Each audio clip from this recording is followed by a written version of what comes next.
Bem, para começar a falar da greve da Eurasa, é necessário que a gente faça um pequeno histórico do que foi a empresa e principalmente a região sul, que é a região de Santo Amaro, né? Que era uma região onde tinha uma grande concentração de empresas, principalmente metalúrgica, né? E o importante é que essa empresa, a Eurasa, ela não estava enquadrada no Sindicato dos Metalúrgicos e era uma empresa metalúrgica e trabalhava com tecnologia automotiva, que era painéis que fabricava para Fiat, GM e Ford.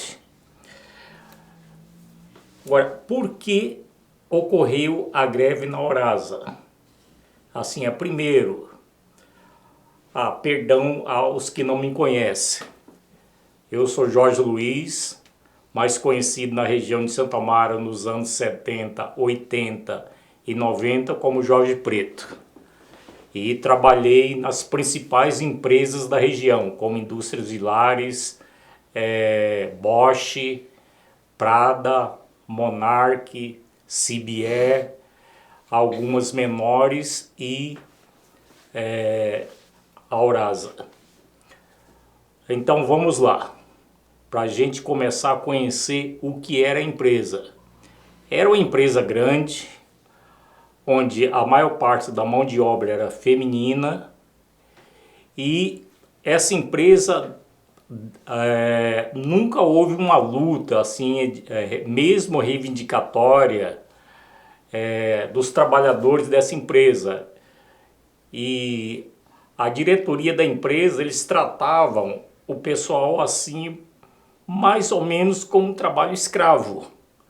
Então era muita repressão, assim, o pessoal não tinha direito a nada, as mulheres não tinham direito à privacidade no banheiro. Quando ficava muito tempo no banheiro, os seus chefes se davam o direito de até arrombar a porta para as mulheres saírem do banheiro.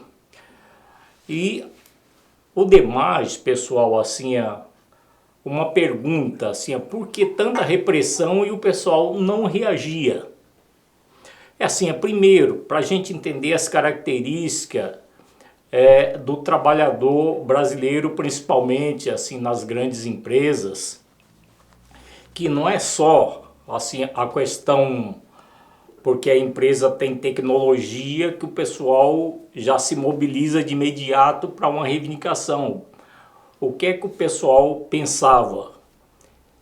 Era tipo, como a gente fala, passar uma chuva, eu vou ficar um tempo aqui, depois eu vou arrumar outro emprego melhor. Mas a empresa, assim, tinha altos ganhos e tinha tecnologia de ponta na época. Por que não lutar lá dentro? Aí são as características que me levou a trabalhar também nessa empresa. Primeiro, assim, na área metalúrgica já estava a perseguição era muito grande. Eu não conseguia ficar mais de 5 meses em uma empresa, que era mandado embora ou assim por questões políticas, assim, quando a empresa descobria assim que eu era um militante metalúrgico que sempre estava participando a nível dos movimentos para não só para as reivindicações econômicas, mas também pelas questões políticas que diz respeito à participação dos trabalhadores na situação geral do país. Por isso que eu fui trabalhar na Eurasa, a qual trabalhei trabalhei lá durante 3 anos. E nesse período, o que foi organizado dentro da empresa? Primeiro, a gente procurou conhecer o pessoal de todos os setores. Setor de manutenção, que era o que eu trabalhava, setor de ferramentaria, setor de pintura, setor de montagem, setor de controle. E nesse período nós fomos conhecendo algumas pessoas que já conversavam sobre a organização dentro da empresa, nesse período que eu fiquei na empresa. Outra característica importante dessa empresa eles não gostavam de pagar as pessoas quando mandavam embora. Sempre inventavam alguma coisa escabrosa que era para obrigar a pessoa a pedir a conta. A maior parte das vezes acusava a pessoa de roubo, como assim, trabalhava com peças pequenas, peças automotivas, acusava a pessoa de roubo, já tinha uma articulação com a 11ª Delegacia de Santo Amaro, com delegado e companhia bela, que era para pressionar as pessoas a pedirem a conta. Então, na maioria das vezes, as pessoas não eram demitidas e recebiam seus direitos. Pedia a conta com medo da repressão, de ser preso ou coisa assim. Isso era uma característica da empresa. E a partir daí, que nós começamos a fazer um trabalho para mostrar, pelo menos para o pessoal mais consciente da empresa, que a gente poderia fazer alguma coisa para melhorar as condições de trabalho e acabar com a perseguição dentro da empresa.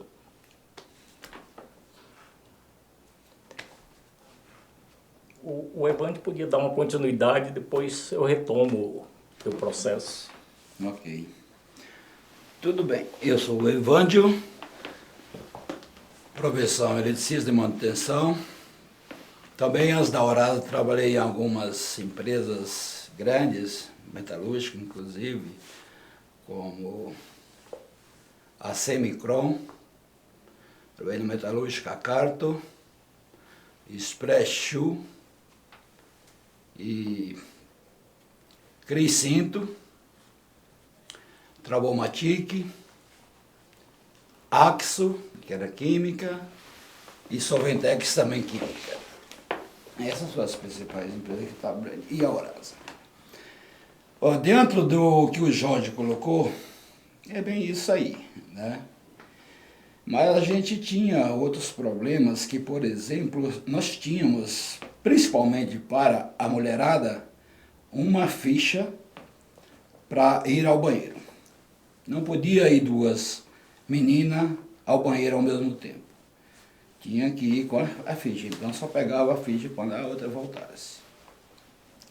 E o velho, o dono, seu Edgar, quando ele chegava na empresa, alguém tivesse no corredor, ele pegava pelo colarinho e levava para o DP e era obrigado a demitir aquele cara, ele era obrigado a pedir demissão. No banheiro das meninas, ele entrava e colocava tudo para fora. Então era uma repressão muito alta, né? E as meninas falavam isso, para a gente era uma das questões mais que as meninas queriam que acabasse, né? Então a gente está ouvindo aquilo. Quando a gente entrava, que o eletricista tem essa vantagem de ele entrar em todos os lugares, que a gente fazia desde o telefone, ar-condicionado, enfim, lâmpada nos escritórios, nas salas, e além do maquinário, a gente circulava a fábrica inteira no dia a dia. Então a gente ouvia muitas acusações em tudo que acontecia dentro da empresa, a gente ficava sabendo. Mas a gente não tinha como quebrar isso naquele momento. Então a questão do Jorge foi o prato principal, o fato de eles descobrir que o Jorge era um militante, então queria fazer ele sair da empresa, mas não tinha como, porque trabalhava bem e eles não tinham como demiti-lo. Então inventaram alguma coisa que ele estava retirando algum objeto da empresa, né? Então vasculharam a vida dele e tal, chamaram ele no DP. E foi em cima disso que a gente começou a articular alguma coisa. No dia que prenderam ele no chiqueirinho do DP, nós sentimos falta dele na hora do café. Aí eu falei para a molecada do Senai, eletricista e ajudante de eletricista e da mecânica, para dar uma circulada na empresa para ver se encontrava o Jorge. Encontraram ele no DP, aí eu fui lá. Cheguei lá, pedi para falar com ele. Falaram para mim que ele estava incomunicável. Aí eu pulei o balcão e fui até o chiqueiro e perguntei para ele o que estava acontecendo. Né? Ele estava com 2 guardas, o chefe tinha saído, o chefe do DP tinha saído, acho que para ir na 11ª, uma coisa assim, e ele estava com 2 guardas. Conversei um pouco com ele, ele me colocou mais ou menos a situação. Aí eu fui pedir uma licença para sair da empresa e fui articular o pessoal da Chapa 2. Aí apareceu alguns companheiros, Chico Gordo, o Jorge Coelho, o Genuíno, enfim. E entrar na empresa para ver o que estava acontecendo. Né? Nesse momento o Jorge ainda estava no DP, né? Mas em seguida, assim que eles entraram, o Jorge foi liberado. Aí começou a negociação entre eles para ver se o Jorge continuava ou não. O certo é que acertaram uma coisa, que o Jorge ia continuar dentro da empresa, mas não ficou. O Jorge foi desligado da empresa. Né? E em cima disso veio a greve. Nós articulamos todo o pessoal da empresa, né, chamando, digamos assim, 40, 50 pessoas por dia para fazer uma reunião fora da empresa para dizer por que ia acontecer uma greve. Então, articulamos esse pessoal todo dentro de 30, 40 dias, não lembro mais exatamente, e deixamos todo mundo a par das reivindicações que a gente ia pedir, né, e como ia acontecer e coisa e tal. Então chegou o dia, preparamos, fizemos boletim, orientando, enfim, e fomos distribuindo, nós mesmos distribuímos o boletim na entrada da empresa. Então o pessoal seguiu o que estava escrito, né, que era para entrar, picar o cartão e ficar lá dentro. Né? E assim foi feito. Aí deflagramos a greve, primeira parada foi a manutenção, aí de encontro era para acontecer junto a manutenção com a fermentaria, não aconteceu. Aí paramos a mulherada primeiro, por último, falamos para a mulherada parar a fermentaria. E a mulherada, muito corajosa, entrou na fermentaria e foi desligando a máquina. Foi desligando a máquina, e desligou tudo, e aí parou tudo, né? Parou tudo mais ou menos com uma hora que a gente estava com todo mundo numa área mais espaçosa que tinha na empresa. Aparece o Jorge e mais 10 ou 11 companheiros, né, no portão da frente. E eu estou lá conversando com eles, eu pelo lado dentro da empresa, e de repente chega a polícia e prende eles. Né? Isso aí, para nós, foi um problema fodido, né? Porque a gente não esperava por isso, e foi um problema constrangedor, porque o Jorge era um peão da empresa, e aí todo mundo ficou preocupado com ele, né? Principalmente com ele. Né? Então toda hora que eu ia falar alguma coisa em relação à greve, a primeira pergunta era sobre a situação deles que estava preso. Né? E eu colocava que os advogados estavam já em contato com a Polícia Federal e logo ia ser resolvido. Era isso que eu respondia naquele momento. Alguns detalhes importantes aí que a gente pergunta e que assim, a nova geração também assim, por que ocorreu a greve? Com tudo isso aí, assim, primeiro, assim, quando eu entrei na empresa, eu já coloquei um pouquinho assim, primeiro nós falamos assim, que a empresa era um labirinto.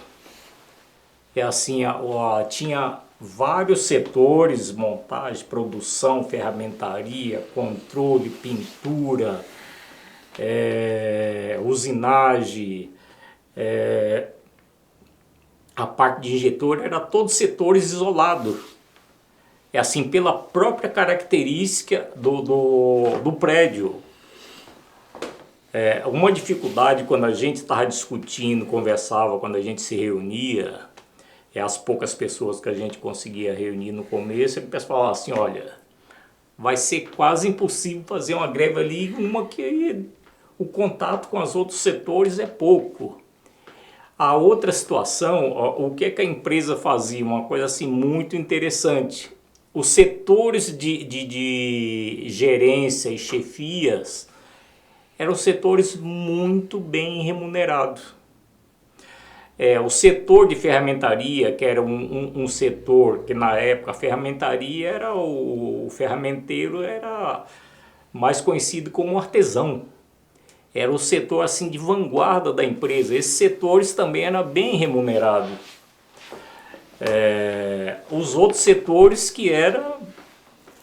Então, assim, o que é que isso provocava? Como esses setores assim, eles era bem mais tratável que os outros, então não ligava para o resto. Uma das coisas que nós fizemos foi mostrar para esses setores, para pessoas desses setores, que não existe uma coisa isolada. A partir do momento que eu me omito para a opressão do colega ao lado, mesmo ele tendo um salário muito mais baixo que o meu, eu estou jogando contra mim mesmo, porque nós assim, não somos isolados, nós somos uma categoria. E assim, e isso nós fizemos assim, antes da ocorrência da greve, antes deles descobrirem assim, a minha identidade e tentar a armação para me mandar embora, eu já tinha feito um mapeamento de toda a empresa, de todos os setores, assim, as pessoas, assim, a chave de cada setor, já tinha mapeado. Que na noite, quando nós nos reunimos para deflagrar a greve, assim, mesmo o pessoal que estava reunido sendo poucos, mas tinha pessoas importantes de cada setor, do setor de pintura, do setor de manutenção, do setor de usinagem, do setor de produção. Tinha pessoas de ponta em todos esses setores.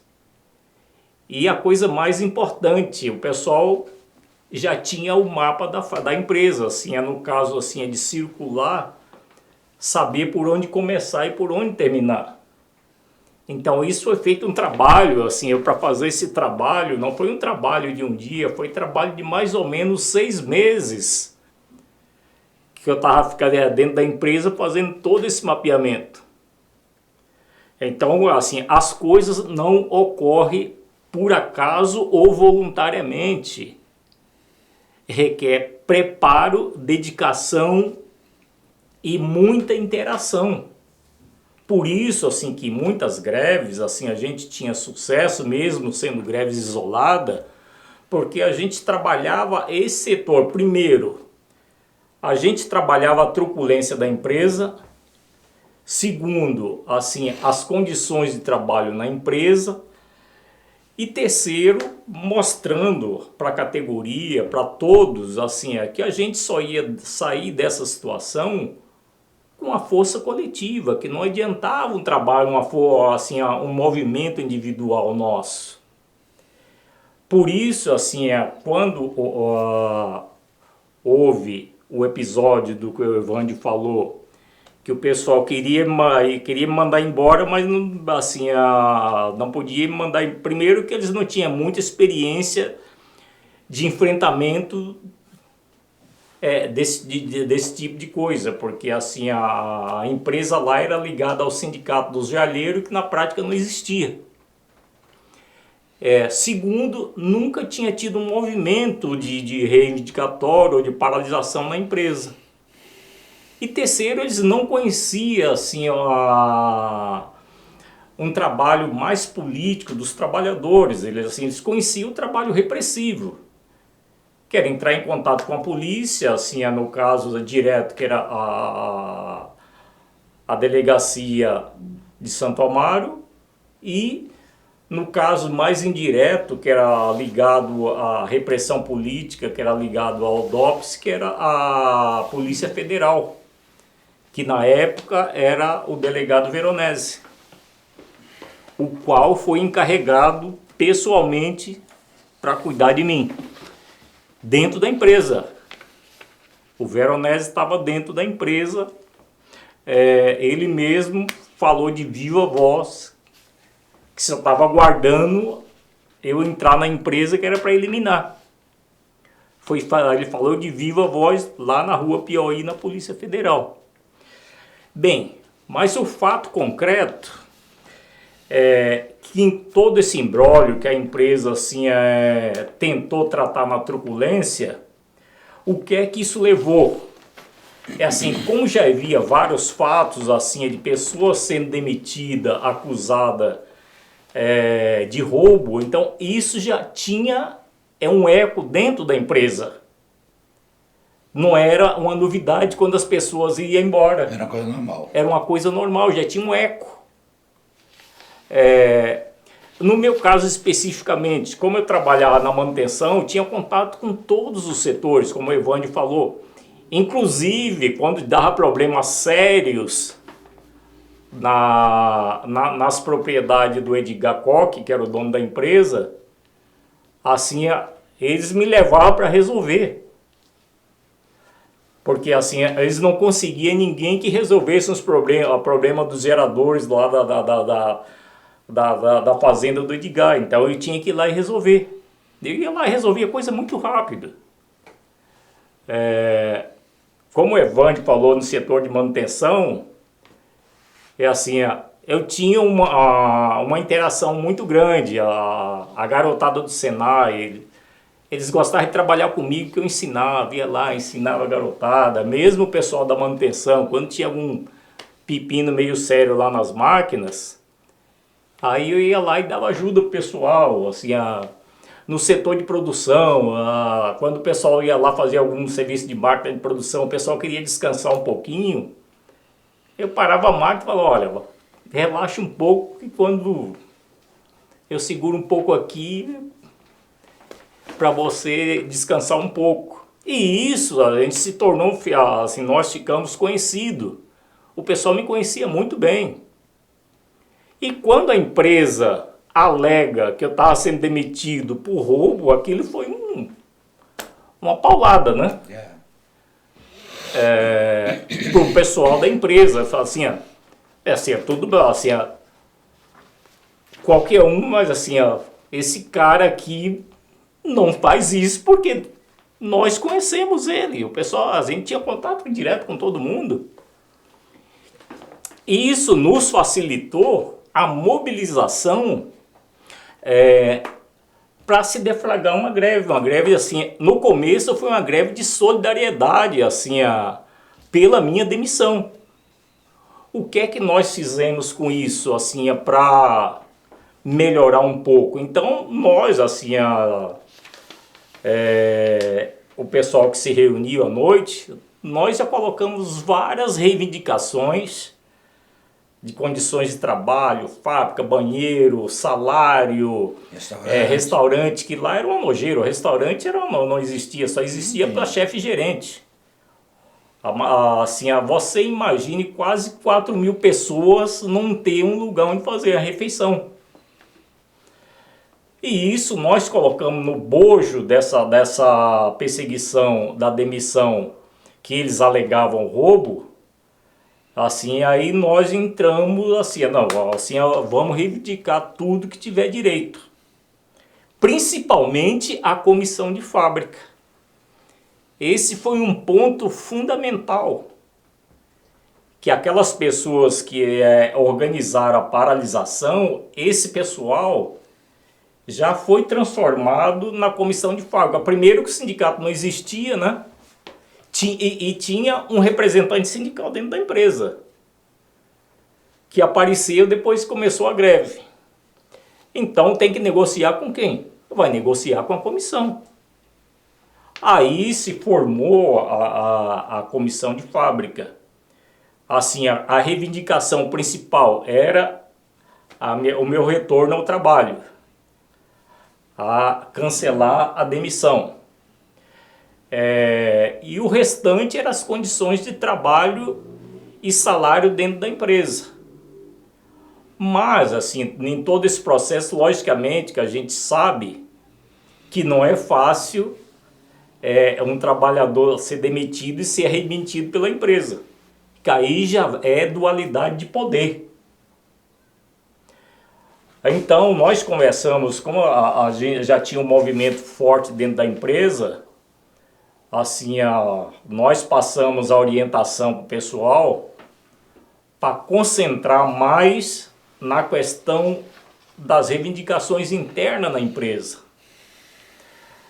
E isso, assim, no caso aí, as mulheres teve um papel fundamental na questão da mobilização, da paralisação em si. Quando a mulherada sentiu que tinha um pouco de liberdade para ir à forra dos pontapés que o dono da empresa arrombava o banheiro, a mulherada foi à forra, foi lá e parou todos os outros setores, que é o setor mais radical, assim, que a gente chama que era o setor mais pelego, que era a ferramentaria, foi lá e parou a ferramentaria. E nós colocamos, tinha uma pessoa dentro da ferramentaria que nós colocamos na comissão, mas nós sabíamos que era um crápula. Nós tinha 3. Assim, um dele era o Mercedão e mais 2. Mercedão, o Azumar e o Genésio. Isso, e o Genésio. O Mercedão a gente sabia que era um crápula, mas era uma liderança. Era uma liderança dentro da ferramentaria. Sim. Até o pessoal teve resistência. Eu falei, não, nesse momento é importante que ele entre, que ele é liderança. Agora depois a gente dá um jeito de... Mas foi importante naquele momento essa pessoa, assim, com características anormais à classe trabalhadora. Ou seja, aquilo que a gente chama de puxa-saco. Mas nós usamos a liderança dele para parar, não para parar, que parar as mulheres pararam. Mas se não tivesse alguém que coordenasse para manter aquilo, no dia seguinte o pessoal estava de volta ao trabalho. Por isso que a gente articulou essas 3 pessoas dentro da ferramentaria. E tivemos grande sucesso nessa primeira greve. A outra coisa foi uma das greves isoladas na região que no dia saiu até no noticiário da Globo, no jornal da Globo, além de vários jornais, como Folha de São Paulo, Estado de São Paulo, vários jornais foi publicada essa greve. Por que a imprensa assim teve um interesse nessa greve especificamente? Primeiro, o dono da empresa, ele andava num Landau, que era o famoso carro de empresário, de grandes empresários. Quando ele soube que a empresa estava greve, ele mandou abrir a porta e jogou o Landau em cima de todo mundo. O pessoal entrou na frente, ele mandou o motorista passar, atropelar o pessoal, que a fábrica era dele, ele fazia o que ele queria. A outra coisa, ele falou pro pessoal que o pessoal estava defendendo um comunista russo infiltrado para destruir a indústria brasileira. Um neguinho comunista russo, né? E a contradição da coisa. E isso, assim, saiu na Folha de São Paulo, essa notícia. E aí despertou, assim, e nesse processo não só despertou a questão da imprensa, como também das lideranças sindicais da região. E principalmente, assim, de trabalhadores de outras empresas da região, que é a questão da solidariedade.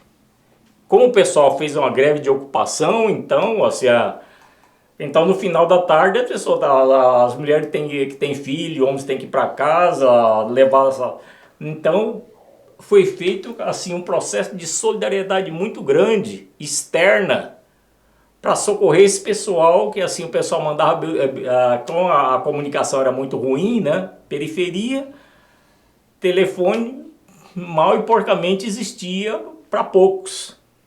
Então, na maioria das vezes, para mandar um recado, tinha que uma pessoa ir na casa onde moravam as pessoas para levar um recado. E isso foi feito externamente, a solidariedade externa funcionou para isso, para levar recado na casa das pessoas. As pessoas iam de casa em casa para levar recado, o pessoal está em ocupação, está dentro da empresa. E isso alcançou assim, um patamar muito grande e que nos deu, a partir do momento assim, que eles aceitaram a comissão para negociar, qual o primeiro passo? O Evândio lembra: instabilidade para a comissão, garantia que os membros da comissão vai ter assim, um ano de garantia sem poder ser mandado embora. E isso foi um passo importante pra caramba, para a continuidade do trabalho dentro da empresa. A partir do momento que eles reconheceram a comissão, aí nós mandamos uma orientação que era para assim, fechar. Que a resistência maior não foi as reivindicações de salário, restaurante, era da comissão. O que eles aceitaram a comissão, aí, de forma tática, nós mandamos encerrar a greve. O pessoal não queria encerrar a greve, queria ir até a delegacia, a Polícia Federal na Rua Piauí. O pessoal queria fazer caravana para ir até a Rua Piauí na Polícia Federal. Nós é que mandamos orientação que não valia a pena fazer isso naquele momento, que era interessante. Amarrar a comissão, aceitar a comissão para dar continuidade ao trabalho. E assim foi assim, a primeira greve dentro da empresa ocorreu assim, tem muitos detalhes em separado, mas assim, no geral, a primeira greve ocorreu dentro dessa empresa, onde nós saímos com a maioria das reivindicações atendida e com a comissão de fábrica reconhecida com estabilidade. Que aí a continuidade do trabalho assim, durante foi mais 3 anos, né, Evândio? Foi. Não, mais 3 anos não chegou a isso. Foi um ano e pouco. 2 anos. Um ano e pouco. Que continuou o trabalho com várias paralisações, várias reivindicações e inclusive a participação no movimento geral, que a gente depois faria isso na parte final. Porque a gente nem conhecia o sindicato. O sindicato nunca tinha participado de greve nenhuma na vida, então não tinha experiência nenhuma. Mas a gente sabia que precisava do sindicato naquele momento, né? Porque uma comissão de trabalhador que também não tinha experiência, principalmente a experiência jurídica, né? E o sindicato trazia o advogado. Então, para nós era importante que tivesse uma pessoa que conhecesse o mínimo da lei, né? Então, o sindicato veio e nós fomos para a negociação. 5 companheiros da comissão, já formada por nós, e 2 diretores e o advogado do sindicato. Então, fomos em 8. Chegamos lá na sala, quando eu abri a porta, como eu sabia onde era a sala de reunião, eu fui na frente. Quando eu abri a sala, o velho veio e catou meu pescoço, né? Aí eu meti as 2 mãos no peito dele, joguei ele lá na parede. Hã? O velho quem? Você vai ligar. O dono da empresa. O dono da empresa. Era grande e forte, que era um jumento. Aí ele começou a gritar comigo, né? E eu olho assim, cara, tava lotado de advogado. Tinha no mínimo 10 advogados, da Fiesp, de Abaquate, e todos os gerentes, mais diretores, dentro da sala. Aí ele começou a discussão comigo, metendo o pau no Jóio, no Genuíno. E digo, ó, depois disso a gente pode discutir. Agora nós viemos para negociar. Se o senhor não é capaz de negociar, dá o fora, porque nós vamos negociar aqui com seus diretores, seus advogados. É para a gente estar aqui. Já é noite. E eu preciso tomar uma decisão agora. Falava para ele, né? Aí ele quis, de novo, me agredir. Aí o advogado dele mandou ele baixar a bola. Aí ele começava a embolar a língua entrava para a garganta, ele puxava e ela voltava. Aí tiraram ele da sala. Tiraram ele da sala, a gente estava sentado, discutindo já, quando ele abriu a porta, eu estava de costas para a porta, eu levantei e fiquei de frente para ele. Aí ele veio me cumprimentar, com toda a educação, e perguntou quanto tempo eu tinha na empresa, o que é que eu fazia na empresa, enfim, quem era meu chefe e tal. E aí ele falou, você é o homem que tem coragem. Nunca um homem, um peão, falou assim, um peão, me encarou da forma que você me encarou. E agora eu vou dar licença para vocês, porque o que você negociar com meus advogados, eu assino embaixo. E sai. Aí nós ficamos negociando. E todo o momento que a gente negociava alguns pontos, que eles achavam que era o suficiente, e a gente achando que não, aí ficava aquela coisa morna ali. Digo, não, peraí, vamos decidir agora. Vocês ficam aí, eu vou lá nos trabalhadores, e eles vão decidir se aceita ou não aceita. Aí ia lá, fazia a assembleia com eles, negava tudo, votava.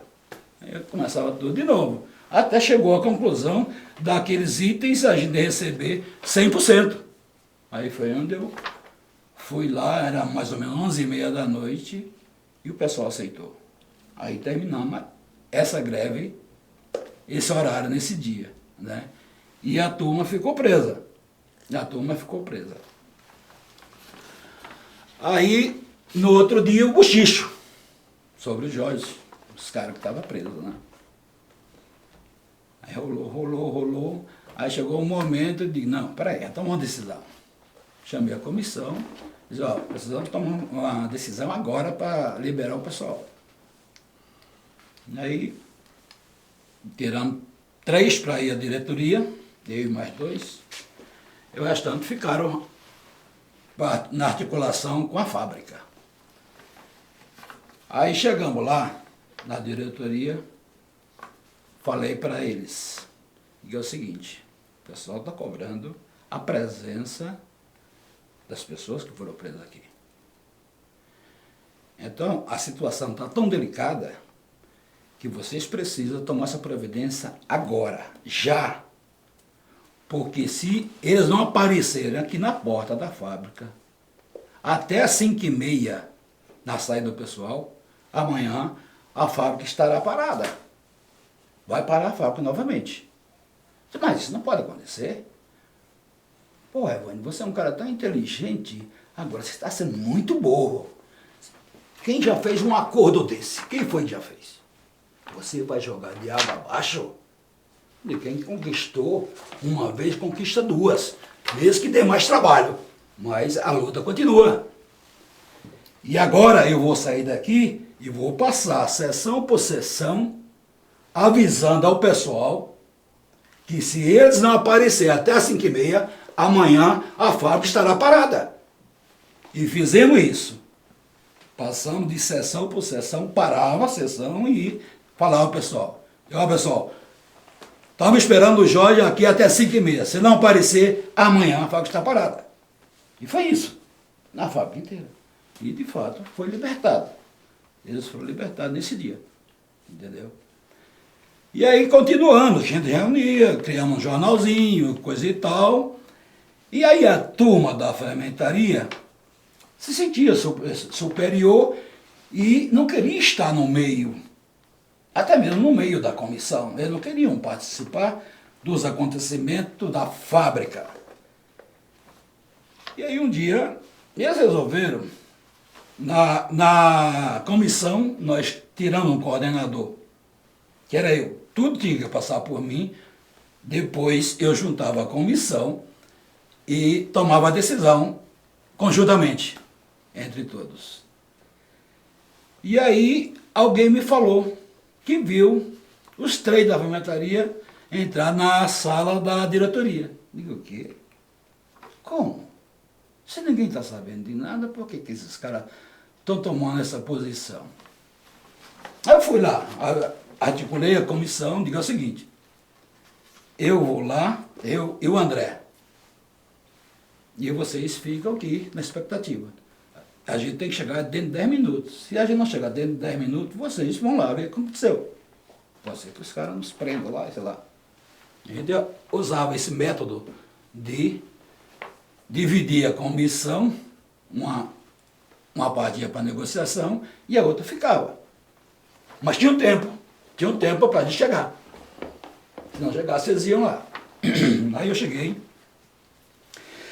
eu fui na sala de reunião, abri a porta e vi os três sentados na mesa com o doutor Casta, que era o grande advogado da empresa, e que negociava tudo, né? Eu abri a porta assim um pouco, digo, que legal vocês aqui, né? É bom que vocês façam um bom acordo, porque vocês vão precisar mesmo. Fechei a porta e vim embora. Como a gente tinha um jornalzinho, a próxima edição do jornal, o nome deles já saiu no jornal, chamado de traidores.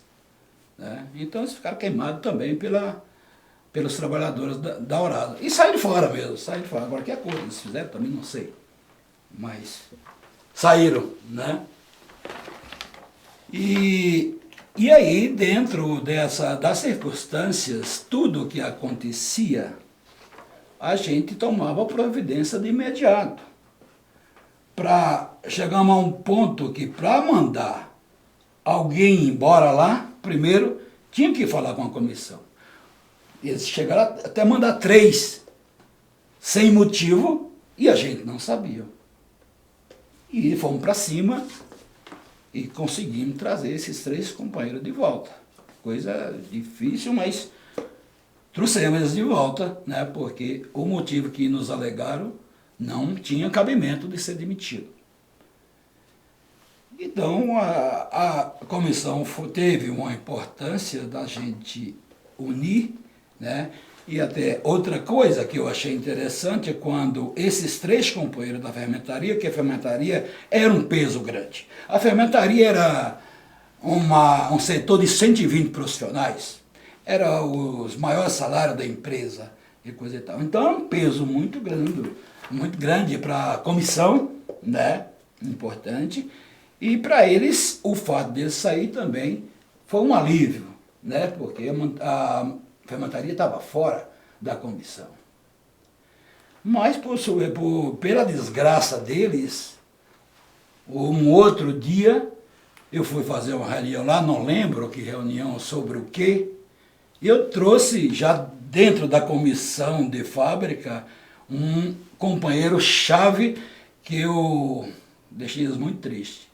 Foi o João Bahia, o chefe da contabilidade da Aurasa. Nossa, foi um pé no saco dos caras, aquele ali, né? Mas eles ficaram muito tristes assim, quando eu apresentei o João como membro da comissão de fábrica a partir daquele dia. E essa luta continuou, todos os problemas que surgiam no dia a dia, a gente estava junto, até mesmo quando uma mulher era assaltada lá no bairro dela, ela perdia as coisa e tal, ou questão de enchente, enfim, a gente reunia, fazia uma vaquinha dentro da empresa para resolver o problema dessa menina, enfim.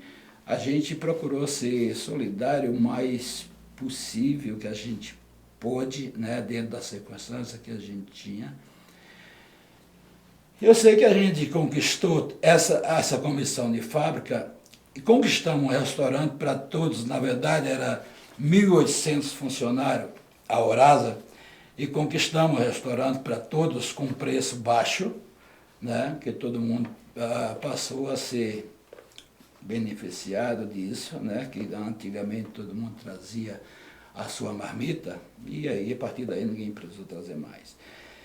E tiramos a ficha do banheiro das meninas.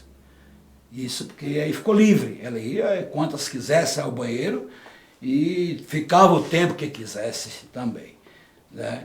Então foi um ponto fundamental para a mulherada, foi essa questão. Elas ficaram muito felizes nisso e elas lutaram muito na greve porque elas, digamos assim, era a linha de frente. Era a linha de frente porque até mesmo quando chegava a polícia para me dar a dura, elas me cercavam, ficava cercado aí com mais de 500 mulheres. E ali elas ouviam tudo que o cara me falava e ouvia o que eu respondia. E dependendo do momento, do como o cara falava, elas inventavam a música do momento, né? Era uma coisa incrível, né? Eu lembro de um momento que o cara falou uma merda lá pra mim e elas começaram a cantar "Você com a revólver na mão é um bicho feroz", feroz, a música do Bezerra da Silva, né? E era assim, era uma inspiração, uma vontade de luta. Eu vi também marido chegar, chamar a mulher e ela falar que ela estava em greve, se ela fosse para casa continuaria em greve também, entendeu? Então era coisas assim muito inspiradora daquele momento, que com tudo que estava acontecendo, mas vinha também ao mesmo tempo essa vontade, essa inspiração de você continuar lutando naquele momento, né? Eu lembro um dia, me veio um coronel me dá uma dura lá dentro, me chamava para reunião umas 3 ou 4 vezes por dia. E eu falava que não ia, porque só iria se a sala coubesse todo o comando de greve, que era 26 pessoas. Porque se a sala couber os 26, eu vou. Do contrário, não, eles querem conversar com você. Não, então aí não tem nada, aí não tem reunião, não tem nada. Aí o coronel foi me dar uma dura lá no meio da massa, né? E falou para mim que ali não era São Bernardo do Campo, que eu estava muito enganado, achando que eu ia sair dali vitorioso e que ele tinha capacidade de entrar ali com 10 mil homens. Eu digo, coronel, você fica à vontade. Fica à vontade, não, você está ocupando a fábrica. Não, eu estou ocupando a fábrica, mas você teve a liberdade de entrar. Olha o portão está aberto. Olha nosso pessoal, vou lá no boteco, toma uma e volta. Só quem não está saindo sou eu. Mas o pessoal está saindo, pega uma cachaça, um torresmo e volta. Ninguém está aqui obrigado. O marido chega aqui, chama a mulher e ela fala que está em greve. E o senhor entrou sem pedir permissão para nós. Só esse portão está livre, os outros estão ocupados. Por lá você não entra. Aqui você pode entrar, que eu estou vendo você entrar. Agora, coronel, se você estiver achando que você vai entrar aqui e achar esse pessoal deitar no chão para vocês pisotear, você está totalmente equivocado. Você que está equivocado, coronel. Aí você vai ver qual o resultado disso e você é o responsável de tudo isso que vai acontecer aqui. Entra, se você quiser. Nós não vamos sair daqui não, nós vamos estar aqui. E aí a pessoa, eu estou assim, tipo, abraçado por essa mulherada, né? E para aqueles que não ouviu, depois eu subia no tambor e falava tudo que tinha acontecido novamente, né? Então, vou dar uma pausa para o Jorge agora.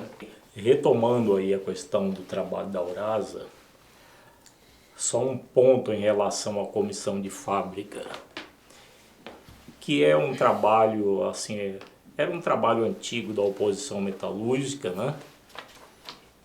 E que a gente sabia também, assim, as comissões de fábrica eram um instrumento tão poderoso dos trabalhadores que as fábricas onde essas comissões foram criadas e não foram cooptadas, chegou um momento que começou a haver dualidade de poder dentro das empresas. A Aurasa foi um exemplo, nós temos o exemplo também da Zama e de outras comissões, empresas que não foram cooptadas pela empresa. Essas comissões seguiam a linha de classe, de defesa dos trabalhadores da empresa. Então, assim, como não havia muitas comissões, essas comissões foram ficando isoladas. E na prática elas foram destruídas pelo capital. Porque primeiro não foram cooptadas e segundo que assim, o trabalho isolado ele não tem vida longa dentro do capitalismo. Mas assim, a questão da comissão de fábrica como poder operário, assim, como instrumento democrático dentro das empresas é uma coisa impressionante. E isso foi provado na prática por várias comissões que foram criadas em várias empresas na região de Santo Amaro e em São Paulo. Assim, essa questão do instrumento de luta dos trabalhadores. Não que os sindicatos não sejam um instrumento de luta, mas é aquele instrumento de luta direto, onde tem o contato direto, onde as decisões são tomadas no conjunto dos trabalhadores. Isso é muito importante a gente frisar a questão da comissão de fábrica. A outra questão é a questão das prisões. No primeiro dia de greve, o pessoal estava tão fissurado assim, na questão da repressão para acabar com o movimento via repressão, que o pessoal que estava fora na fábrica, todo o pessoal que estava junto comigo foi preso. Eles nem procurou a identidade de ninguém. Foi preso um deputado estadual, que era o Anísio Batista, que era deputado na época, foi preso sumariamente. Só quando chegou na Polícia Federal que o delegado perguntou o que é que o Anísio estava fazendo lá. Aí o delegado Veronese perguntou: deputado, por que o senhor está sendo preso? Ele falou, o Anísio falou assim: eu pergunto para você por que é que você me prendeu, mandou me prender. Aí ele falou: o senhor não se identificou como deputado? Não, quem tinha que... Você que tinha que perguntar isso. Então, para ver como é que o poder da repressão e a proteção das Forças Armadas pelas empresas é uma coisa impressionante. Como o Evândio colocou, a truculência interna para obrigar o pessoal a retornar à greve, não convencendo, mas com ameaça. A empresa, no total, dava 3.000 e pouco, Evândio, dos trabalhadores da Aurasa. E o coronel falava com ele que podia entrar ali com 10.000 homens. É uma coisa impressionante como se é tratado a classe trabalhadora no Estado capitalista.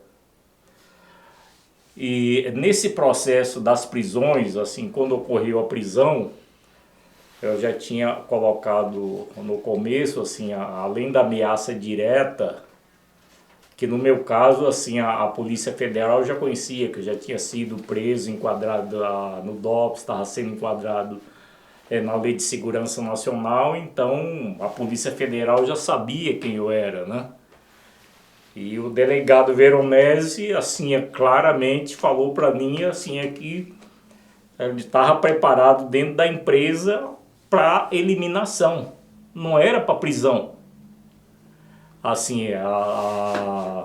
Porque o pessoal queria que eu entrasse na empresa. Mas naquele momento, como a gente sabe como age a repressão, nós optamos em orientação externa que eu não ia entrar na empresa. Mesmo o pessoal exigindo, porque que nós percebemos que dentro da empresa tinha vários policiais federais, inclusive o delegado estava dentro da empresa, o delegado da Polícia Federal estava dentro da empresa. E naquele momento ainda estava na ditadura militar, que foi em 84. E a gente sabia que esse pessoal, para eliminar militante, eles não vacilavam. Então a gente preferiu dar uma recuada para preservar a vida. Porque naquele momento estava para acontecer aquilo. Se eu entrasse na empresa, eu ia ser eliminado como por invasão de propriedade privada. Ou seja, uma propriedade privada que eu trabalhava lá e dava lucro para a empresa, né? Mas enfim, voltando um pouquinho à greve da Aurasa e principalmente a comissão de fábrica, que teve durante 2 anos, teve êxito e nesse período também começou a baixa. Como começou assim a repressão grande aos militantes da comissão, o isolamento desse pessoal dentro da empresa, assim, as ameaças à família, né? Principalmente eles pegam a família dos militantes com ameaça. E a outra questão importante, apesar de ser uma comissão muito ativa dentro da empresa, ela estava isolada no conjunto dos trabalhadores.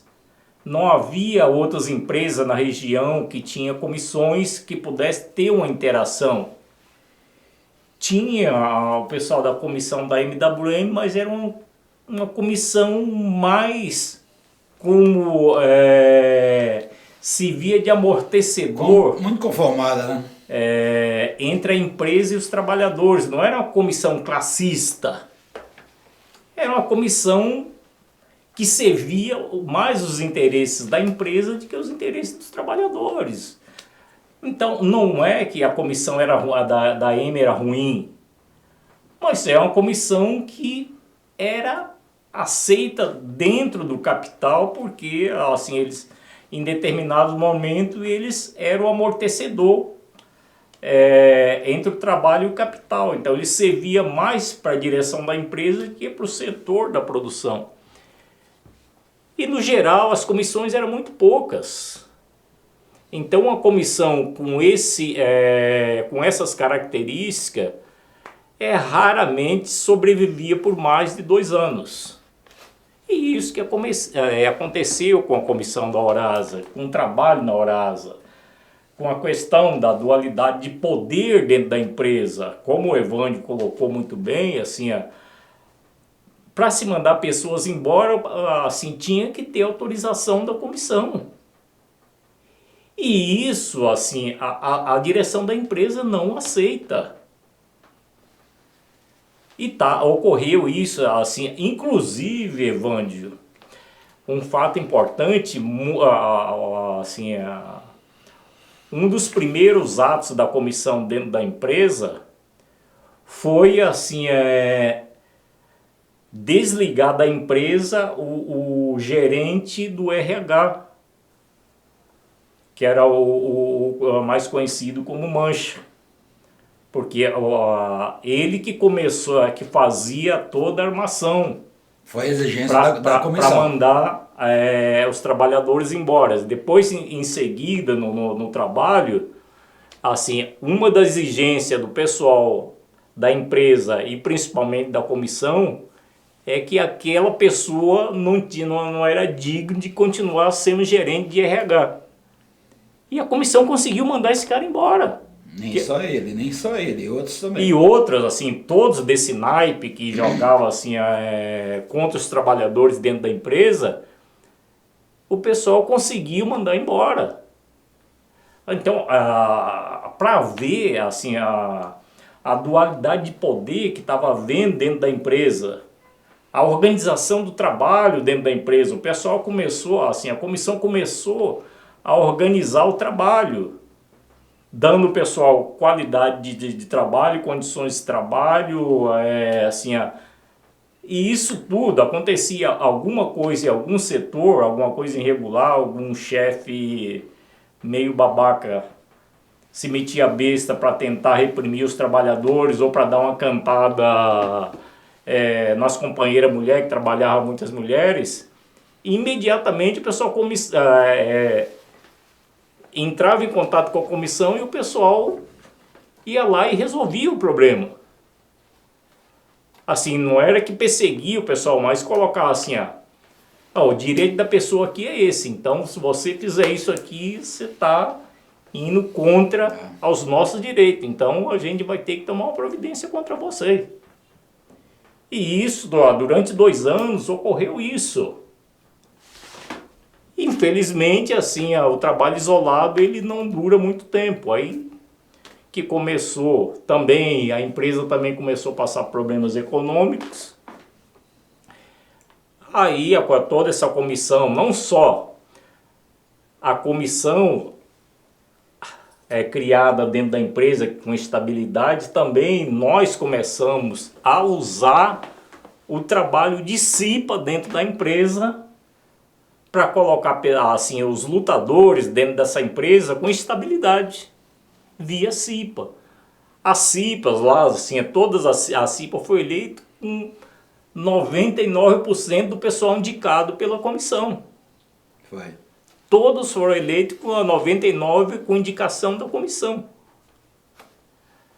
Então, assim, nesse período foi um trabalho assim, apesar de isolado, mas foi um trabalho que chamou muita atenção na região. E, infelizmente, assim, essa comissão, esse trabalho, ele foi destruído pela força do capital. Mas a história, ela continua, assim, as pessoas que viveram essa época, assim, hoje está só eu e o Evândio aqui, mas assim, provavelmente vai vir mais 2 mulheres dar depoimentos, assim, dessa época para mostrar que a luta de classe, ela não tem época, é todo tempo. Enquanto não houver liberdade de expressão, liberdade de trabalho, em que a classe trabalhadora possa se organizar independente na defesa dos seus direitos, sempre vai haver luta. Sendo nos anos 70, 80, no ano 900 ou na atualidade. Essa é um pouquinho da nossa história que ocorreu nesse período dentro da Oro Instrumento, que é a Orasa, né, que era um grande grupo empresarial. As prisões, assim, na época do regime militar, a gente sabia que todo movimento grevista era... As lideranças, a tendência era eles prenderem as lideranças. Essa era a norma.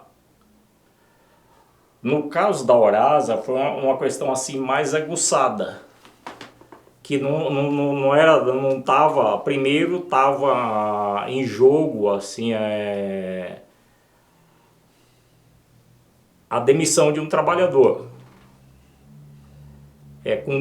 que foi acusado por causas escusas, que não era o motivo real da demissão. Que eles não caracterizaram que era uma demissão política. A questão do momento da prisão, por que eles disseram assim? Primeiro, a repressão, a Polícia Federal, em comum acordo com a empresa, estava aguardando que eu entrasse na empresa não para ser preso, para ser morto. Esse é um fato que, assim, que deve ser comentado e deixado claro. Assim, a direção da empresa e a Polícia Federal, na pessoa do delegado federal Veronese, estava aguardando a minha entrada na empresa não para ser preso, para ser morto por invasão da empresa. Como eu não entrei na empresa, então eles decidiram prender a mim e a todos que estavam junto comigo na porta da empresa. Não importava quem estava comigo. Todos que estavam comigo, foram a média de 15 pessoas que estavam comigo. Todos eles foram presos, inclusive o deputado Anísio Batista. Essa é um fato que ocorreu na porta da Aurasa, mas assim, a ordem não era prisão. A ordem era eliminação a partir do momento que eu entrasse na empresa. O próprio delegado deixou isso claro lá na Rua Piauí. Só um fato, camaradas, assim, a greve se deu, assim,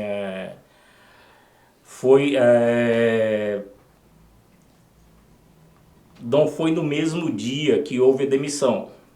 No dia que houve a demissão, que eu estava em cárcere privado dentro da empresa, que o pessoal tomou a atitude de verificar, como assim a gente já tinha alguns contatos em alguns setores, então quando o Evândio entrou lá no chiqueirinho onde eu estava sobre cárcere privado, aí eu já passei a situação para ele, para alertar o pessoal na fábrica ali que eu ia sair dali de qualquer jeito, eu ia sair. Mas alertasse a gente assim e já marcamos uma reunião para a mesma noite. Lá na sede lá do Sindicato dos Químicos, na subsede dos Químicos, em Santo Amaro. Então nessa mesma noite já houve uma reunião com o pessoal de vários setores e nós já saímos de lá preparando a greve dessa reunião. A gente já saiu assim, preparando a greve para o dia seguinte, aí que também já tinha toda a articulação a nível geral, da CUT, parlamentares como Genuíno, como Anísio,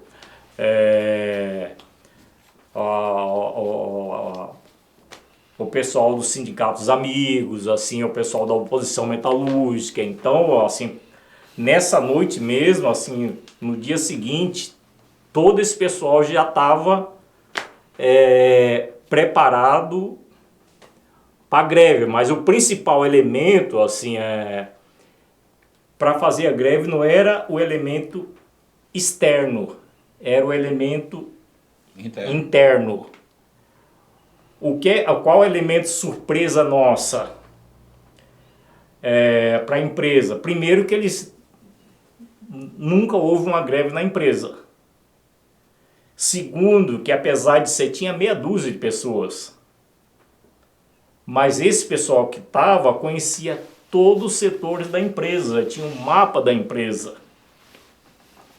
E nós usamos isso como elemento surpresa. Tanto que no dia seguinte, cada um deles ficou em um portão, assim, não era nem jornal. O boletim nosso era uma filipetazinha. Assim, era pequeno, que era para não chamar a atenção da empresa. Então era assim, falando para entrar em greve. Eu lembro até da orientação, era depois do café, não foi, Evandro?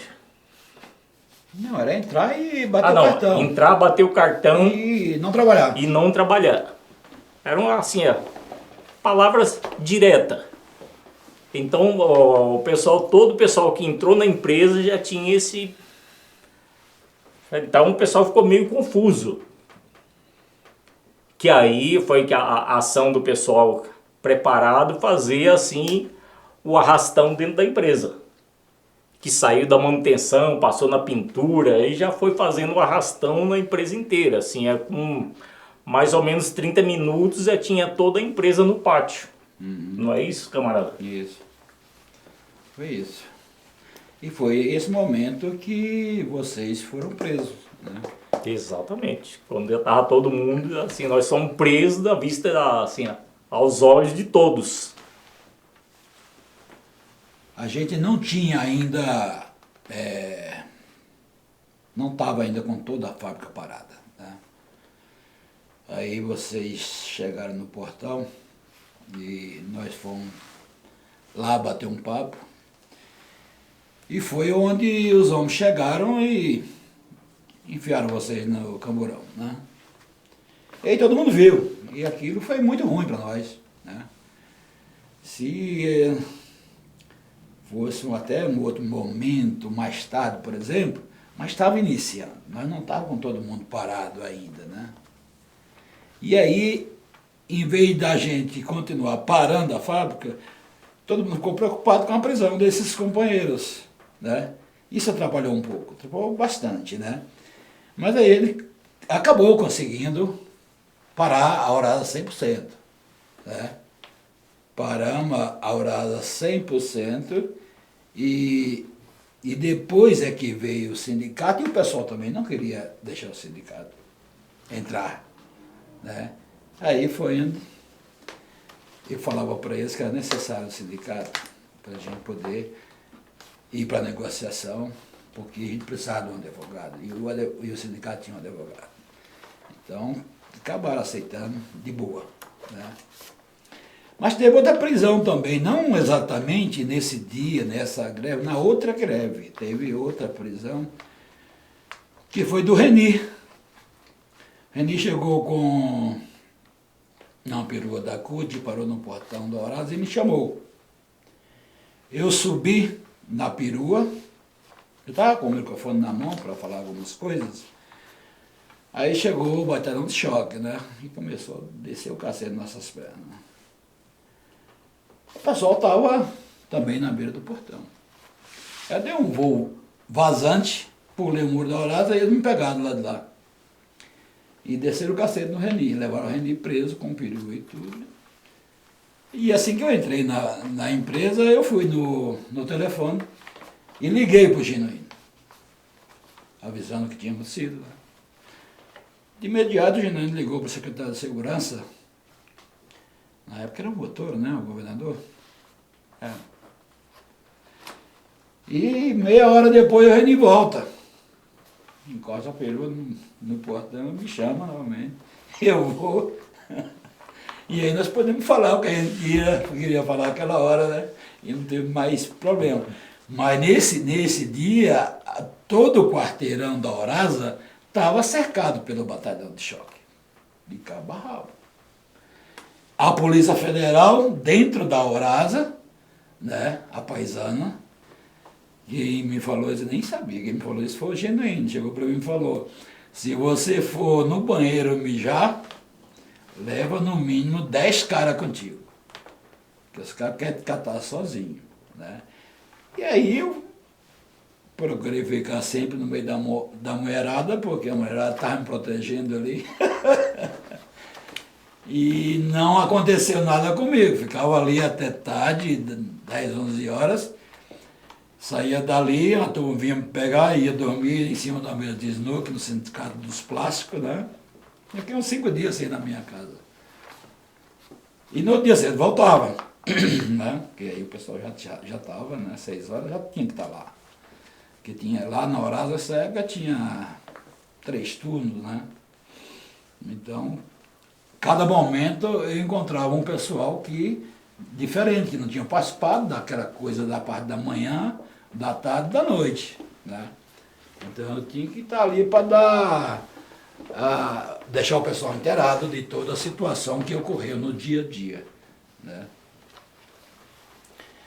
Então essas coisas todas, teve outro momento também que eles contrataram um militar como segurança do trabalho. Esse cara era um perseguidor ferrenho, tanto internamente como externamente.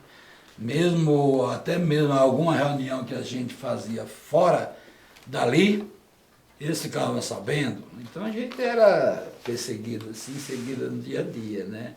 E ele queria participar das nossas discussões enquanto comissão de fábrica e da formação do nosso jornal, então ele queria saber, cara, você não faz parte dessa comissão. Essa comissão é dos trabalhadores, não faz parte dos trabalhadores, né?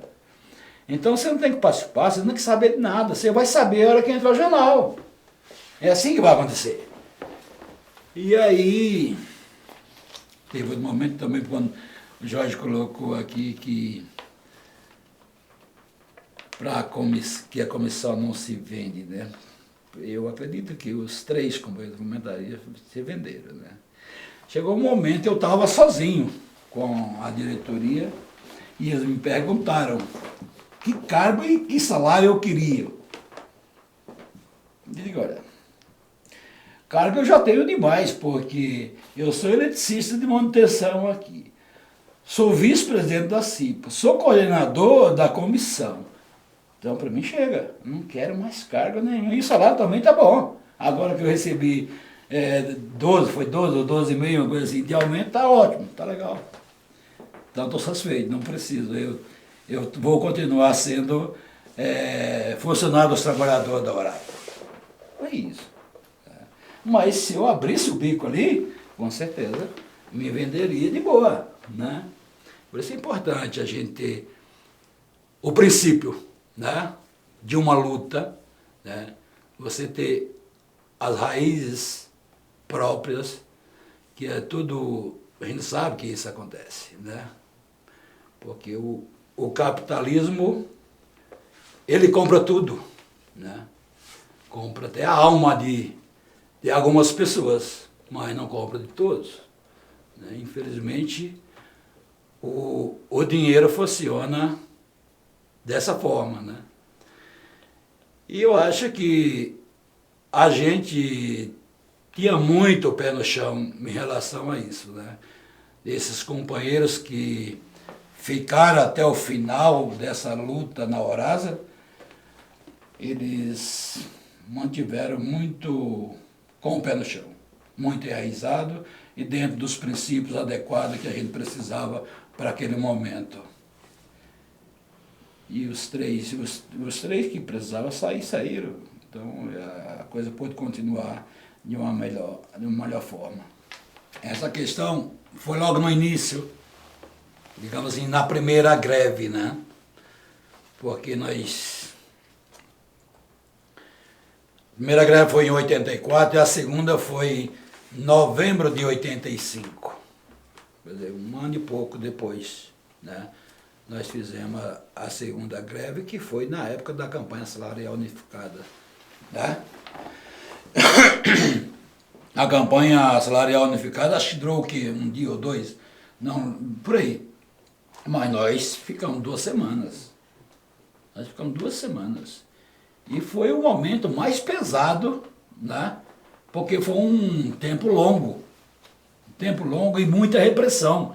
Essa repressão foi maior do que a primeira, porque a primeira durou um dia ou 2, né? E todas as nossas reivindicações foi considerada legal. Faltava mesmo, porque uma empresa como a Horasa, dentro de Santo Amaro, não ter aquilo, não ter um restaurante para seus funcionários, não poder ir em banheiro, era coisa absurda, né? Então, nada demais, né? Agora a segunda não, a segunda foi para julgamento, foi julgada ilegal, né? E a repressão foi muito grande, tanto é que nós ficamos sozinhos. Nós saímos juntamente com a campanha dos metalúrgicos, campanha salarial unificada, e ficamos sozinhos. Aí ficamos cercados pelo batalhão de choque, aí veio polícia de tudo quanto é diabo, tudo quanto é lado, Polícia Federal de Água 4, e a gente ficou lá encurralado, né? Greve julgando ilegal. A gente manteve firme até um dia.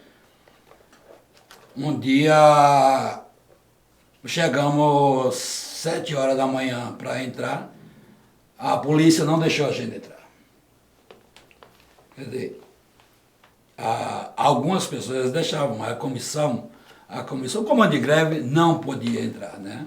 Era identificado ali, tinha o nome, ele chegava para entrar, perguntava qual é o nome, já falava, então, nós estávamos na lista ali, os 26 do comando de greve estavam na lista com os policiais. Então não pudemos entrar. Aí o que fizemos? Chamamos, o pessoal que estava dentro para fora, vieram. Eu só vi disso. O pessoal vieram, aí saímos dali, na contramão daquelas ruas ali da Isabel Schmidt, até o Sindicato dos Metalúrgicos da Rio Branco. Né? Aí ficamos lá, um bom tempo. Aí teve um momento que eu saí para ver no Sindicato dos Químicos, fui lá com a Isabel para a gente arrecadar um sanduíche para o pessoal, que até aquele momento não tinha comido nada. E arrumamos um sanduíche, sei lá, 2.000 sanduíches lá, refrigerante, diabo 4. Aí chegamos lá, tinha já umas plaquinhas assim no sindicato inteiro, que a gente não era bem-vindo, que tinha que se retirar. Acho que foi colocado, parece que pelo Vital Nolasco. Ele era o diretor da época lá. Sindicato dos Metalúrgicos. Do Metalúrgico. Fomos no Sindicato dos Químicos para preparar sanduíche para o pessoal. Conseguimos aproximadamente 2.000 sanduíches. E fomos para o Sindicato dos Metalúrgicos, onde estava o nosso pessoal. Na Barão do Rio Branco. Chegamos lá, já tinha os cartazes expostos na parede do sindicato, que a gente não era bem-vindo e tinha que se retirar de imediato. Um cartaz esse foi colocado pelo Vital Nolasco. Aí tudo bem, respeitamos a ordem dele e saímos dali e fomos para o Sindicato dos Plásticos, na rua Ada Negri. E lá ficamos vários dias no Sindicato dos Plásticos e até a empresa abrir negociação, porque a empresa não estava abrindo a negociação. Mas estava funcionando a empresa? Não, a empresa estava parada. Como impediram da gente entrar aquele dia, retiramos o pessoal e o pessoal ficava conosco no Sindicato dos Plásticos.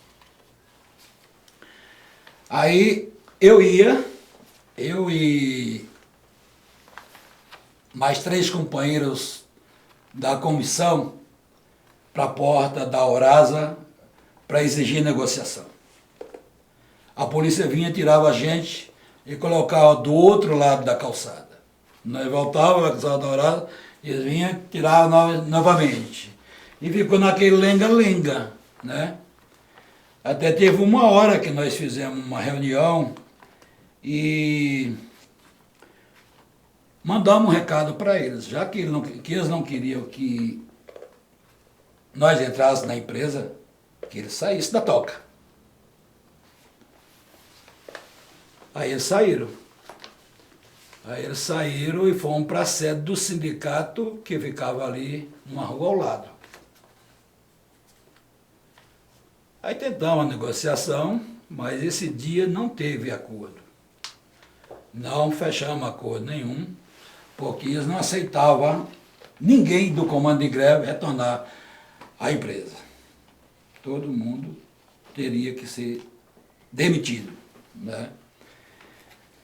Então voltamos a continuar no Sindicato dos Plásticos. Mais uns 2 ou 3 dias. Aí eles resolveram abrir uma nova etapa de negociação.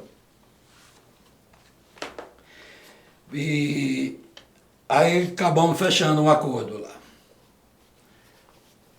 Chegamos ao ponto de discutir com todo mundo lá no sindicato e sentimos que o pessoal queria que fechasse o acordo, né?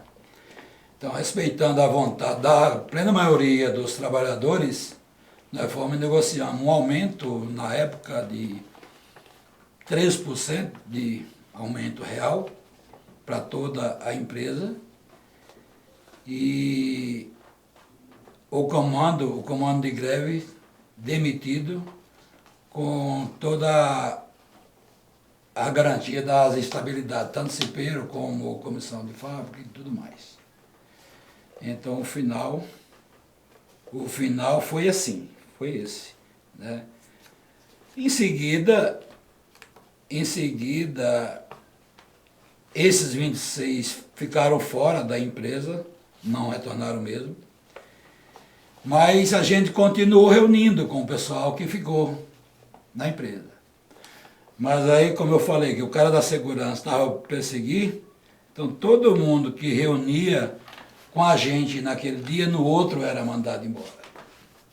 E foi assim por um bom tempo, por uns 6 meses mais ou menos, até chegar o momento que a gente fez uma contagem, desses 6 meses foi demitido aproximadamente de 1.500 a 1.600 pessoas. Né? Então, e contrataram outros, mas não tinham a experiência que os antigos tinham. Então, eu acredito que o negócio não funcionou para fazer os produtos da Aurasa. Então, acabou não dando certo o planejamento deles, me demitir em massa, né, e contratar pessoas sem experiência, meninas que costumavam trabalhar em loja, coisa e tal. Então não deu certo. E aí foi um fracasso total e a empresa teve que ser vendida para uma outra do mesmo ramo, que acho que foi a VDO. A VDO acabou comprando o maquinário da Aurasa, né? E aqueles trabalhadores que ficaram ali, que não foram demitidos, uns 100 e poucos ou 200, mais ou menos, foram também engajados para essa nova empresa, que era em Guarulhos. Então vinha um ônibus de Guarulhos aqui pegar esse pessoal aí na Aurasa e trazia. Ia buscar e trazia de volta. E aí foi vendido, depois foi vendido o prédio, que hoje é uma faculdade chamoniza. A questão do chiqueirinho, assim, no meu caso especificamente, que foi já uma situação, a maioria dos trabalhadores que era demitido, simplesmente era só o chefe de departamento do pessoal, chamava a pessoa, falava o quadro, e se a pessoa dava 2 opções, ou ia para a delegacia ou pedia demissão.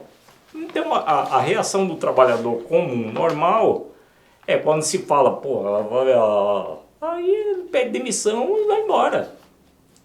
Então não havia uma reação, até então não havia a reação. Aí o pessoal ficava sabendo, olha, fulano foi acusado de roubo, pediu a conta. Isso se tornou uma norma dentro da empresa. Só que no meu caso, assim, ele sabia que não era tão tranquilo. Assim, primeiro, assim, que eles tinham as informação bem maior, a informação minha que não era isso, mas assim, mas eles tentaram usar esse mesmo artifício para caracterizar a minha demissão. Então já foi uma situação toda uma armada, com guardas, dois segurança, tudo já foi uma situação armada. Então que era diferente do normal. Então, assim, só um fato importante que o Evandro pegou os pontos aí que é muito interessante, quando mostra assim a questão do poder do capital e um trabalho quando ele não é coletivizado além da empresa, assim, ele tende a não ter o sucesso. Como foi o caso assim da campanha salarial unificada, todo mundo voltou, como o pessoal da Aurasa estava muito mais organizado, decidiu continuar a greve, porque assim as reivindicações no geral não foi atingido os trabalhadores da Aurasa, porque era de outra categoria e a categoria não fez parte da campanha unificada. O sindicato assim, não entrou na campanha unificada, entrou os trabalhadores da Aurasa. Por isso que assim, todo mundo voltou e o pessoal continuou. E ficou praticamente cercado por toda a repressão, pelos patrões. Chegou uma hora que foi até expulso, foi expulso do sindicato dos metalúrgicos, que estava acolhendo o pessoal da Aurasa, foi expulso. foi para o Sindicato dos Amigos, que era o sindicato dos químicos e plásticos de São Paulo. Mas chega uma hora assim que o pessoal pega pelo... A resistência ela tem limite. O pessoal tem que, assim, pode aguentar um tempo, mas não aguenta todo o tempo. Chegou um momento que o pessoal teve que abrir mão do trabalho na empresa. O pessoal da comissão, foi discutido isso coletivamente. É uma coisa interessante que não foi uma decisão assim, individual, não só do pessoal da comissão, como o pessoal da CIPA, que formou o comando de greve. E por outro, toda a fábrica. Foi uma decisão de toda a empresa. Assim, não é que a empresa concordou, assim, o pessoal da fábrica, assim, estava puto da vida. O pessoal da comissão e da CIP, que era o pessoal mais consciente, eles chegaram à conclusão que tinha que convencer o pessoal a aceitar a demissão deles. Porque se não aceitasse, assim, ia ser uma tragédia. Então, assim, para não acontecer uma tragédia, no mínimo, o pessoal sai com ganho econômico. Isso que foi assim, foi discutido dentro do pessoal da comissão. E o pessoal da comissão saiu com todos os direitos econômicos, assim, toda a estabilidade, todos eles receberam e um pouquinho a mais. Ou seja, assim, é igual a Volkswagen faz, assim, vocês estão me acusando, mas assim, a gente paga aí para vocês, fica quietinho aí, que a gente tem grana e paga. Isso foi o que aconteceu qual a dualidade que o Evândio falou aí que ocorreu? Assim, a partir daí começou a haver demissão em massa na empresa. Mesmo com esse acordo, começou a haver demissão em massa. E o capital precisa de mão de obra qualificada, experiente. E eles demitiram todo esse pessoal. A partir daí, assim, como era uma empresa de tecnologia, a qualidade caiu. O pessoal que entrou novo não tinha que ser treinado. A qualidade caiu, o lucro da empresa foi para o espaço e eles foram obrigados a vender para concorrente. Ou seja, acabou com a comissão, acabou assim, em compensação também, por estupidez administrativa, acabou com o poder e a produção da empresa. Esse foi o final do trabalho na Eurasa. Não só a comissão acabou, a própria empresa, enquanto elemento produtivo, acabou. Não, o Edgar, que era que ele era assim, era literalmente neonazista. A posição assim, ele era neonazista. E o comportamento dele era um comportamento assim, escravocrata. Ele metia o pé na porta das mulheres do banheiro a hora que ele queria. Quando ele achava, ia lá e arrombava a porta e colocava todo mundo para fora. Agredia, tá, assim, e ele era acostumado, assim, se um peão tivesse lá fumando um cigarrinho ou tomando um café lá fora do expediente de trabalho, ele ia lá e descia ali o bambu. Batia mesmo, literalmente. E isso ocorria dentro da empresa. E não era novidade. Assim, o pessoal da empresa sabia disso, tanto que o pessoal morria de medo dele. Quando o pessoal... quando ele estava chegando na porta da empresa, o pessoal ouvia o barulho, os chefezinhos encarregados de setor saíam avisando todo mundo. O Edgarzão tá chegando. Teve um adendo também que você sabe, que logo depois da nossa greve, acho que a primeira greve, um mês depois, o velho viajou, fora do combinado, né?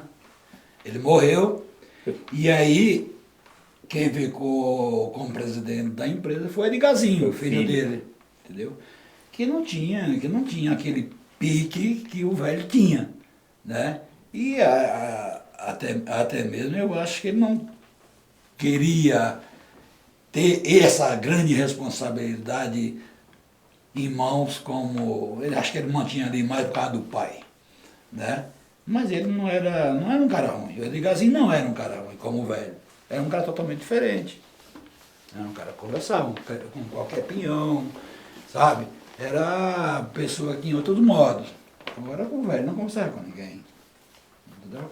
Então, um mês depois da greve ele morre. Pode ser que isso aí tenha também mudado toda a situação do ciclo da empresa. Né? Não sei. Infartou e morreu. E Eles mataram o cara? eu fui no enterro. No Morumbi. De cara limpa. Pô, colocaram 10 ônibus, mas não foi nenhum cheio. É mesmo? E foi vi- Ali não tinha amor. Não tinha, cara. Não tinha. Você acredita que não foi uma mulher? Que coisa bonita, não foram. Uma mulher não As foi. mulheres não foram. Não foram? Eu fui mesmo para comprovar como seria Sei. essa situação, né? Porque ninguém gostava dele. Lá na empresa, digo, vou ver, colocaram 10 ônibus lá, não foi um ônibus lotado. Nenhum. Então você pode contar, se foi 20 pessoas Por onde? dos trabalhadores da Horada, foi muito. 20 pessoas. Os outros meio vazios? Tudo vazio. Tudo vazio. Tudo. Então, o máximo é 20 pessoas. Tinha mais lá, eram os gerentes, né? Sim. Mas trabalhador mesmo, não tinha 20. Administrativo. Mas eu estava lá. Então eu acompanhava tudo. Né? Tudo que acontecia lá na Horada. Até mesmo esse cara, o Mercedão, você falou que era um tranqueira, e era mesmo. Chegava segunda-feira lá, quando eu estava na portaria, Evandro, Mercedão está internado. E puta que eu parei, o cara. Internado aonde? Hospitalzinho, logo 3 lá. Né? O bicho enchia a cara de cachaça, não aguentava ir para casa. Não, deve ser lá de baixo, ó. Moderno, hospital Moderno, achava que já estava lá. É, na Rua do Prato lá. Isso. Tinha um hospitalzinho. Modelo, hospital modelo. Isso. Aí eu ia lá, cara, visitar o cara, sabe? Eu ia para ver a cara do filho da puta. Né? Então, eu tinha que comprovar. Né? E diga, não tem. Isso aconteceu umas 3 vezes. Né? Os guardas me falaram que eu também tinha amizade com os guardas, né? Para mim, era um trabalhador também, né? Com exceção do Ari. Lembra do Ari? Aquele não dava para ter amizade Não, nenhuma. esse cara que entrou como segurança última, você lembram dele, o nome dele? Henrique, cara. Eu sei que é Henrique, meu nome de estrangeiro, eu não lembro. Eu sei que é Henrique, começa com Henrique. Você não quer nenhum boletim citando ele não, né? Os boletins? Tem. Ah, então legal. Vamos Tem, procurar. tá aí. Gente, vamos encerrar?